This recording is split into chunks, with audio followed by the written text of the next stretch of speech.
Welcome everybody back to Boost Emotion, guys. And today I got one for you guys. I cannot believe it.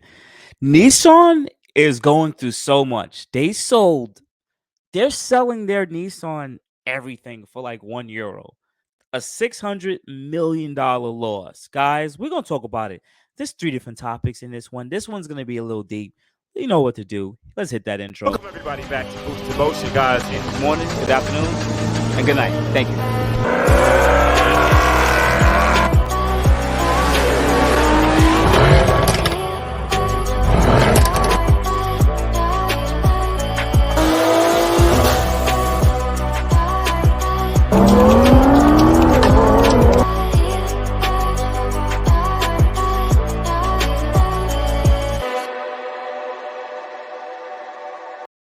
Welcome everybody back. Welcome everybody back to the channel. First thing, shout out to my whole Boost Emotion family. I know you guys already hit that like button.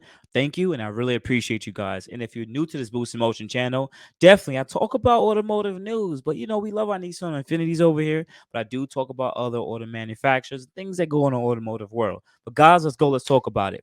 In this video, we're gonna talk about three different topics with Nissan. Number one, they're pulling out of Russia at a $600 million loss. We're gonna talk about that. Number two, there's a new lease program. Pretty much Nissan isn't selling cars. They're broke and they're trying to get us in these cars for cheap. Yes, pay as you go. And lastly, Renault and Nissan are gonna come into contract and pulling up. Pretty much Renault is going to reduce their position size in Nissan stocks. So guys, let's jump into it. Let's start with this $600 million loss. I don't even understand this. And I saw this and I'm like, as a person that's invested in Nissan stock, which is right around $6 right now, I was invested, but I ended up selling my stock early this year because it was around $10, $11. Now it's like 6, 7. I'll just wait a little bit. But anyways, let's talk about this one because this one to me is absolutely freaking crazy. So to go into the article, right? Nissan pulls out of Russia, sells all asset to state for €1. Now, remember, with any business, they can write off these losses, so it definitely helps them. But just let's quickly read it. Nissan sold all its assets in Russia to the Russian government for €1 on Tuesday. Nissan is the only latest major company to flee Russia following Russian president's, Vlad Putin invasion of Ukraine in February. The deal cost Nissan roughly $687 million, but the company believes it will not affect their earnings. $600 million plus dollars. These companies could write off these losses. It's insane. And they could write off these losses for the years to come. Nissan moves comes months after the company cuts business ties with Russia in March, suspending production at its plant in St. Petersburg. The company has roughly 2,000 employees in the country. On behalf of Nissan, I thank Russian colleagues for their contribution to the business over many years, Nissan president and CEO said on Tuesday's statement. While we cannot continue operating in the market, we have found the best possible solution to support our people. Wow. That is freaking insane, man. War definitely changes up a lot of things. Let me see if we could just read one comment in this section. It says Grand theft by Russian government. I hope Western corporations learned their lesson. Wait, they did not, because Nissan will be back in 6 years. We need to end all manufacturing with Russia and China. I'm not going to get into this. Nissan isn't a Western corporation. We'll leave these comments alone, but let's just click this one off. Guys, $600 million. They can write this off as a loss. They'll be perfectly fine. Don't even think about the idea of war. These companies can write this off for the years to come, and this helps balance their books. They'll think it's unfortunate that 2,000 people lost their jobs at a plant, and I don't want anyone losing their jobs. That's their livelihood. But nonetheless, I think it's a good thing in my personal opinion because Russia get to be its own country and they can build their own business and sell their own cars and keep their money within their company. Sometimes it's good to have trade, but let Russia do what they got to do. And I'm just going to keep it at that. I'm not part of this war, whatever we got to do, but that's just my honest opinion. Let's move on to the second article. This article is quite funny to me too. Like I'm telling you guys. So we're going to leave the leasing to the end, but we're going to talk about Renault. If anyone who knows Renault's another company that pretty much Nissan did a business like merger with or sell in stock and stake, right? So Renault in talks to reduce stake in Nissan to 15%. Now, Renault being part of Nissan really didn't do anything. It's just another way that for them to pull money from the company. So it really didn't do nothing. Like Renault did not help Nissan get to a better level, at all.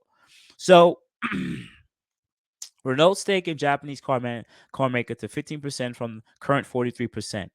Nissan holds 50% stake in Renault, while their decade-old partnership has led to the creation of one of the world's largest auto groups. Nissan has been seeking to rearrange what it sees to be an unequal balance structure. Renault is in favor of reducing the stake in Nissan, providing Nissan and Mitsubishi Motors Corp, the other partners in three-way alliance, participate in a new electric vehicle company that French automaker is seeking to establish. Franco-Japanese alliance is expected to announce its new capital structure and the details of the new OV company in mid-November. The alliance in Renault was founded in 1999 and long led by Carlos Goosen, who was arrested for allegedly financial misconduct in 2018. So you guys probably remember that. So pretty much at that point, yes, there was a part of Nissan Infiniti doing quite well, but in the last 10, I would say 10 plus years, it hasn't really helped.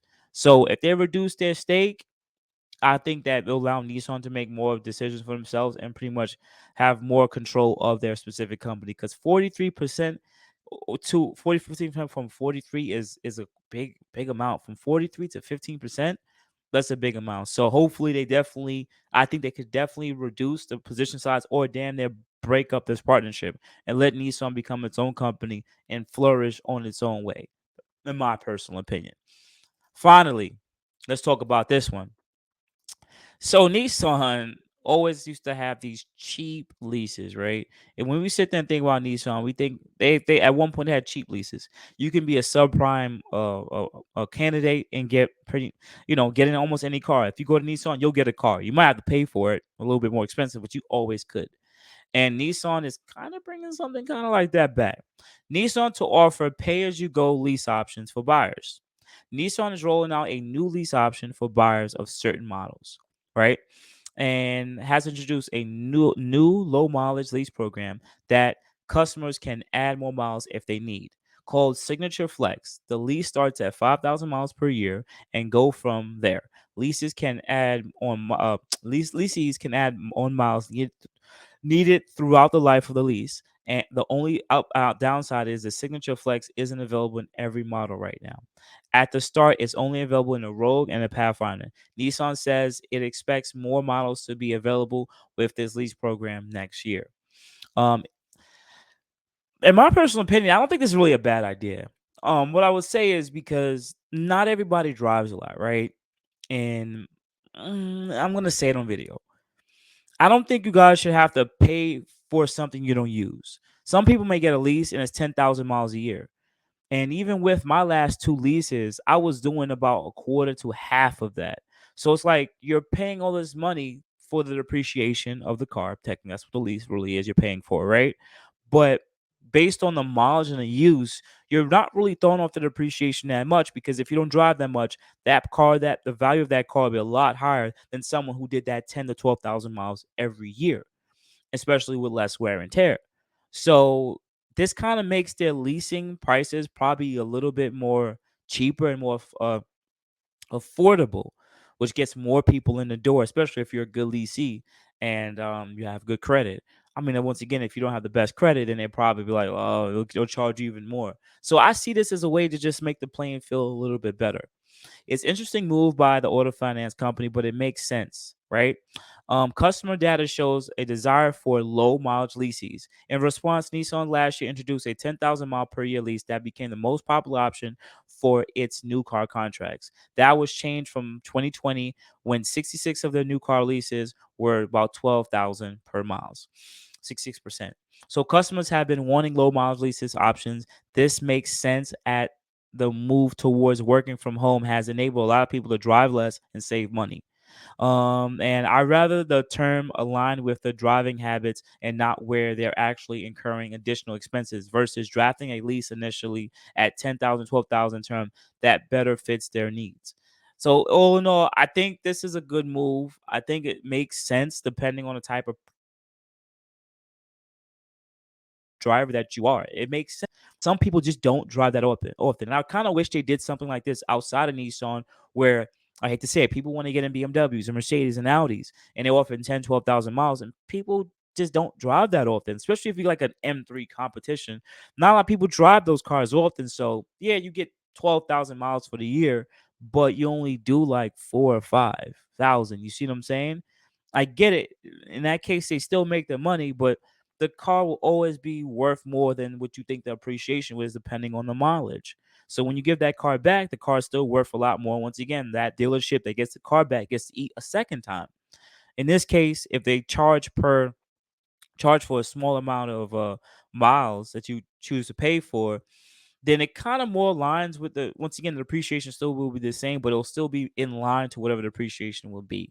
So they could charge you a cheaper lease rates, which means you guys can get into the cars because the car note is a lot more affordable. Right now, guys, you got to remember it's 2022. We're technically in a recession. They're not still not saying it. The White House has changed the idea what a recession is, but we're still technically in a recession, and money's gonna be tight, and people are not gonna want to get into a new car, but they want to get it for more affordable prices. And if you're the auto manufacturer that has pretty much a good all around car, and you have the best lease rates, and you could let a subprime lender, a subprime leasing in, you could probably definitely snatch up a lot of those sales because people want to afford it. But outside of that, guys, you have a good morning, good afternoon, good night. This is just my opinion. Give my reaction to a couple of these three things going on in Nissan. They're going through their changes, They're definitely going through their changes. Some of them, all of these ideas actually sound the best. Get rid of Renault, make cheaper lease rates, and all in all, they pulled out of Russia to balance their books. They could write that $600 million off. Anyways, guys, I appreciate it. You guys have a good day. Thank you, man. Thank you. Thank you. Thank you, everybody, for watching. Do appreciate you guys. Love you guys very much. You can also check out the 2 links I posted for some of my other videos. Also, on top of that, if you want to purchase some Boost in Motion merch, definitely check the link that I posted also. And finally, if you've been watching all my videos and you enjoy them, please hit the link to subscribe to my YouTube channel.